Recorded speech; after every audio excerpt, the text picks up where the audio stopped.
Welcome to உங்கள் ஆரோக்கியம் உங்கள் கையிலுங்க. இன்னைக்கு நம்ம பார்க்க போகிறது என்னென்னா ரொம்ப முக்கியமான ஒரு விஷயம்ங்க. அது என்னன்னு பார்த்தீங்கன்னா கேன்சர் அப்படின்னு சொல்லக்கூடிய ஒரு கொடிய நோய் இப்போ வந்து பார்த்தீங்கன்னா நம்ம தமிழ்நாடு ஆகட்டும், நம்மளோட ஈரோடு மாவட்டம் இதெல்லாம் வந்து கேன்சர் வந்து முதல் நிலையில் இருக்குது அப்படின்னு சொல்கிறோம்.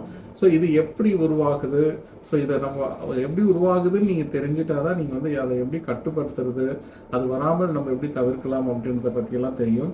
ஸோ இன்றைக்கி நம்ம பார்க்க போகிறது வந்து எப்படி வரப்போகுது அப்படின்றத பார்க்கலாம். ஸோ நம்ம கேன்சர்ன்றது எப்படி உருவாகுதுன்னா நம்ம கோடிக்கணக்கான செல்களால் ஆனதான் நம்மளோட பாடி அப்படின்னு சொல்கிறோம்.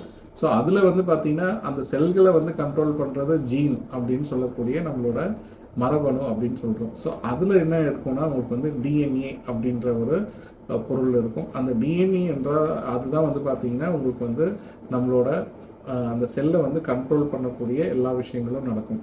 ஸோ ஒரு செல் வந்து பிறந்து இறக்கணும் அப்படின்னா அதுக்கு சில நாட்கள் ஆகும். அது 120 நாள் அது மாதிரி ஆகும்.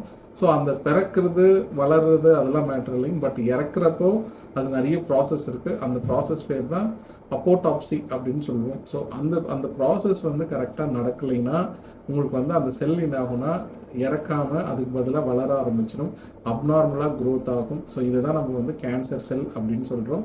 ஸோ ஃபர்தர் வீடியோஸில் நம்ம வந்து இதை எப்படி தவிர்க்கலாம் அப்படின்றத நம்ம சொல்கிறோம். ஸோ இது மாதிரி தகவல்கள் நீங்கள் தொடர்ந்து பார்க்கணும்னா எங்கள் சேனலை வந்து சப்ஸ்கிரைப் பண்ணுங்கள், கமெண்ட் பண்ணுங்கள், ஷேர் பண்ணுங்கள். தேங்க்யூ.